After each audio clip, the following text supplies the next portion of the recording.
பொதுவாக நம்ம சேனலில் வந்துட்டு ரிவ்யூஸ் போட்டு ரொம்ப நாள் ஆச்சு. இந்த படத்தை பற்றி பேசணும்னு எனக்கு ஒரு ஆசை.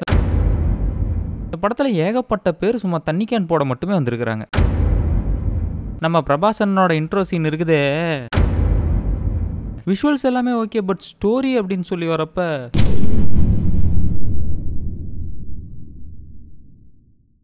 டேய் இதுக்கு பேர் இன்ட்ரோவா? இது எவ்வளோ பெரிய பழைய ஸ்ட்ராட்டஜி தெரியுமா?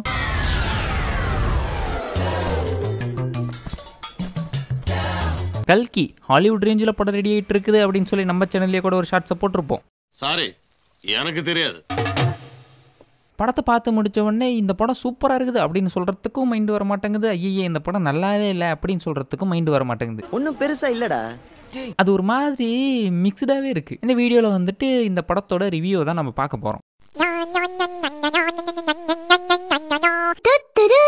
முதல்ல இந்த படத்தோட நியூட்ரல் பாயிண்ட்ல இருந்து வருவோம். இப்படியே நாம இயற்கை வளங்கள் எல்லாத்தையும் அழிச்சிக்கிட்டே போனோமா ஒரு மரத்தை பார்க்கறதே பெரிய அதிசயம் அப்படிங்கிற மாதிரி இந்த படத்துல காட்டியிருப்பாங்க. இந்த படத்தை எதனால நம்ம கண்டிப்பா பார்க்கணும்னா அதுக்காக தான். ஒரு சுத்தமான காற்றை சுவாசிக்கிறது அவங்களுக்கு எவ்வளவு பெரிய விஷயம் அப்படிங்கறத இந்த படத்துல காட்டியிருப்பாங்க. இப்போ நம்ம கிட்ட இருக்கு, நம்ம ஜாலியா சுவாசிச்சுட்டு இருக்கிறோம், பட் சம்டைம்ஸ் இல்லாம போகலாம். So save trees. என்னப்பா கருத்தூசி போடுற? சரி, இப்போ இந்த படத்தோட பாசிட்டிவ் பாயிண்ட்ஸ் அதுக்கு வருவோம். படத்தோட விஷுவல்ஸ் எல்லாமே பார்க்குறப்ப எங்கேயோ பார்த்த மாதிரியே இருக்குதே அப்படின்னு நமக்கு தோணாலுமே பார்க்கறதுக்கு விஷுவல்ஸ் நல்லா இருக்குது. இன்னொரு மிகப்பெரிய பாசிட்டிவ் என்ன அப்படின்னு சொல்லி பார்த்தோமா, இதில் ஏகப்பட்ட பேர் இருக்கிறாங்க. இது வந்துட்டு ஒரு பக்கம் பாசிட்டிவ் மாதிரி தெரிஞ்சாலுமே கூட இன்னொரு பக்கம் அது நெகட்டிவாக தான் இருக்குது. அதெல்லாம் நான் நெகட்டிவ்ஸ் பேசும்போது சொல்கிறேன். நீங்கள் படத்தை பார்த்துட்டு இருக்கிறப்ப டே மச்சா என்னடா இவங்கெல்லாம் கேமியோ தராங்க அப்படின்ற ஃபீல் தான் இருக்கும். கிளைமேக்ஸில் வந்துட்டு ஒரு ஃபைட் சீன் வரும். அந்த ஃபைட் சீனை வந்துட்டு செம்மையாக ஸ்டேஜ் பண்ணியிருப்பாங்க. பொதுவாக சொல்லணும்னா நான் வந்துட்டு மகாபாரதம்னா என்னன்னே தெரியாத ஒரு ஆள் அப்படின்னு வச்சுக்கோங்களேன். அப்படி இருக்கிறப்ப எனக்கு அந்த ஸ்டேஜிங் பக்காவா ஒர்க் அவுட் ஆகும். ஆனால் சப்போஸ் இப்போ எனக்கு மகாபாரதம் ஃபுல்லாக தெரியும், விஜய் டிவியில் பாடும்போது விழுந்து விழுந்து பார்த்த வேண்டாம் நான் அப்படிங்கிறவங்களுக்குலாம் இந்த ஸ்டேஜிங் ஒர்க் அவுட்டே ஆகாது.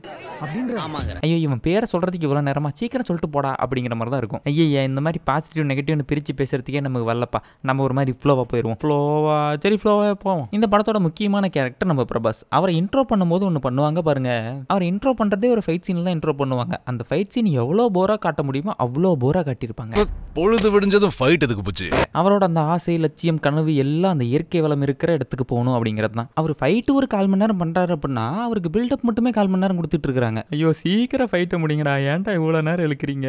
அப்புறம் அந்த புஜ்ஜி அப்படிங்கிற அவரோட வெஹிக்கிளுக்கு வந்துட்டு கீர்த்தி சுரேஷ் வந்துட்டு வாய்ஸ் கொடுத்துருப்பாங்க. ஒரு சில இடங்கள்ல லைட்டாக சிரிக்க வச்சிருக்காங்க, ஒரு சில இடங்கள்ல செம்மையா கடுப்பேற்றி இருக்கிறாங்க.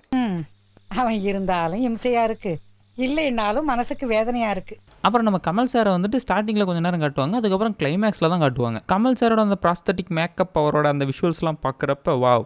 படத்துலேயே எனக்கு ரொம்ப பிடிச்ச சீன் வந்துட்டு அந்த கமல் சாரை ஸ்டேஜ் பண்ண விதம் தான். 10 நிமிஷம் வந்தாலும் நான் தாண்டா வில்லை அப்படின்னு ஸ்டேஜ் பண்ணிட்டாரு பார்த்தீங்களா. தீபிகா படுகோன் தான் அந்த தெய்வ குழந்தைய சுமந்துட்டு இருப்பாங்க. அவங்கள வந்துட்டு இந்த பசுபதி டீம் வந்துட்டு காப்பாற்றி கூட்டு போயிட்டு இருப்பாங்க. அந்த சமயத்தில் ஒரு பாப்பா இருந்துக்கிட்டு உங்கள் பேர் என்ன அப்படின்னு சொல்லி கேட்கும். அப்போ அந்த இடத்துல ஒன்று நடந்துச்சு, பட் எனக்கு பார்க்குறப்ப இப்படி தான் தோணுச்சு. பேர் என்னம்மா? பேர் வைக்கலங்க. என்னம்மா பேர் வைக்கலையாம்மா? ஆமா.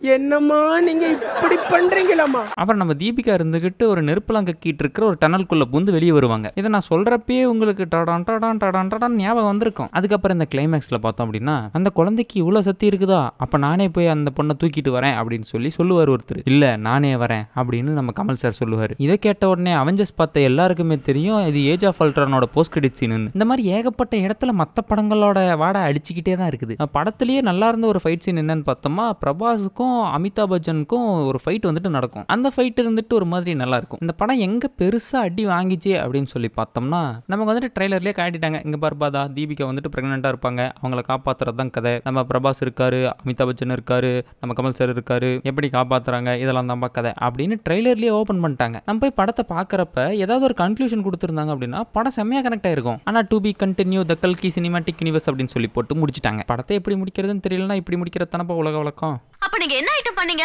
இத நான் ஐட்டம்னு சொன்னனா, இத பாத்தியா? இதோ இந்த பாத்திரத்துல தான் நான் சமைக்க போறேன். ஆனா இதுல பெரிய ஓட்டை ஒண்ணு இருக்குது. அதனால இதை அடைக்கிறதுக்கு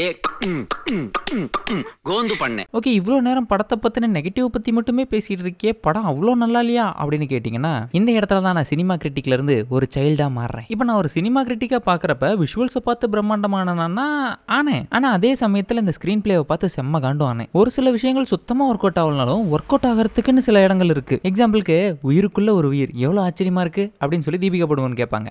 உயிருக்குள்ள இன்னொரு உயிர். ஓ, அப்போ இன்னும் ஒரு 600 வருஷம் கழிச்சு குழந்தை பெத்துக்கிறதுனாலே பெரிய விஷயம் தான் போல. இந்த மாதிரி விஷயங்கள்லாம் வந்துட்டு என்ன செம்மையா எக்ஸைட் பண்ணிச்சு. அதாவது இந்த ஃபியூச்சர் ப்ரெடிக்ஷன் மாதிரி இருக்கிற சில விஷயங்கள். அப்புறம் ஃபர்ஸ்ட் ஹாஃப் வந்துட்டு ரொம்ப ஸ்லோவா இருக்கு அப்படின்னு சொல்லி நிறைய பேர் ஃபீல் பண்றாங்க. ஃபர்ஸ்ட் ஹாஃப் ரொம்ப ஸ்லோவா இருக்கிறதுக்கு ஒரு முக்கியமான காரணம் வந்துட்டு இருக்குது. அந்த லேண்டை பத்தியோ அந்த சிஸ்டம்ஸ் பத்தியோ அங்க இருக்கிறவங்க மக்களோட மனநிலையை பத்தியோ நம்ம முழுசா தெரிஞ்சுக்கணும் அப்படின்னா அந்த அளவுக்கு ஸ்லோவா போனா மட்டும் தான் சொல்ல முடியும். இப்போ எக்ஸாம்பிளுக்கு இந்த அவெஞ்சர்ஸ் எண்ட் கேம் பார்த்தோம் அப்படின்னா ஃபர்ஸ்ட் ஹாஃப் கொஞ்சம் ஸ்லோவா தான் போகும். அப்போ இந்த சினிமா கிரிட்டிக்ஸ்லாம் என்ன சொன்னாங்க, அட படம் ஸ்லோவா இருக்கிறது தாங்க நல்லது, படம் ஸ்லோவா இருக்கிறதுனால தான் ஃப்ளோவா போனுச்சு அப்படின்னாங்க. அது ஏன் இங்க அப்ளை ஆக மாட்டேங்குதுன்னு எனக்கு ஒன்றும் புரியல. என்னை பொறுத்த வரைக்கும் இப்போ வரைக்குமே இந்த படம் நல்லா இருக்கா இல்லையா அப்படின்னு சொல்லி ஒரு டபுள் மைண்டடாகவே தான் இருக்கு. இருந்தாலும் நான் என்ன சொல்ல வரேன்னா, படம்னா பல கிரிஞ்சு இருக்கும் தான். ஆனால் இந்த வருஷம் ரிலீஸ் ஆனதுலேயே ஒரே பெரிய பட்ஜெட் படம் இதுதான். இதுக்கப்புறம் இந்தியன் 2 வருது இல்லை, கோட் 2 வருது இல்லை, அதெல்லாம் இன்னும் வரல. அது வர வரைக்கும் இதுதான பெரிய பட்ஜெட் படம். நீங்க பாருங்க, இந்த பட்ஜெட்லாம் எங்க மேட்டரே கிடையாது. படம் எப்படி இருக்கு, நல்லா இருக்கா? ஒரு சில குறைகளை தவிர்த்துட்டு பார்த்தோம் அப்படின்னா படம் நல்லா இருக்கு. ஆனா இந்த படத்தை முக்கியமா நான் பார்க்கணும்னு சொல்றதுக்கான காரணம், ஏகப்பட்ட ஆக்டர் அண்ட் ஆக்ட்ரஸை ஒரே ஃபிலிம்ல காட்டின படம் இதுதான். ஐயா தண்ணி கேன் போட வந்தேன். ஐயா தண்ணி கேன் போட வந்தேன். ஐயா தண்ணி கேன் போட வந்தேன். இவங்க 3 பேர் தான் முக்கியமா தண்ணி கேன் போட்டவங்க. இவங்க இல்லாம மற்ற எல்லாருமே தண்ணி கேன் தான் போட்டிருக்காங்க. என்ன கொஞ்சம் அதிக நேரம் தண்ணி கேன் போட்டிருக்காங்க. ஏன்னா அப்படி சொல்றேன்னா, இந்த படத்தில் நடிச்ச எந்த கேரக்டருமே நம்ம கூட ஒட்டல, பிரபாஸ் உட்பட. அப்புறம் இதுதான் இந்த படத்தை பத்தி என்னோட ஒப்பீனியன். படம் நல்லா இல்லை அப்படின்னு சொல்றதுக்கு வாய் வராம என்னென்னமோ பேத்திட்டு இருந்திருப்பேன். ஓகே, இவ்வளோதான் என்னோட ஒப்பீனியன். உங்கள் ஒப்பீனியன் ஏதாவது இருந்துச்சு அப்படின்னா கீழே கமெண்ட்ஸில் சொல்லிட்டு போங்க. கமெண்ட் செக்ஷன் ஃப்ரீயாக தான் இருக்குது. உங்களுக்கு இந்த படம் பிடிச்சிருக்கா இல்லையா, என்ன பிடிச்சிருக்கு, ஏது பிடிச்சிருக்கு, எப்படி பிடிச்சிருக்கு எல்லாத்தையும் கமெண்ட்ஸில் சொல்லுங்கள். போய்ட்டு வரேன். Tata, bye bye.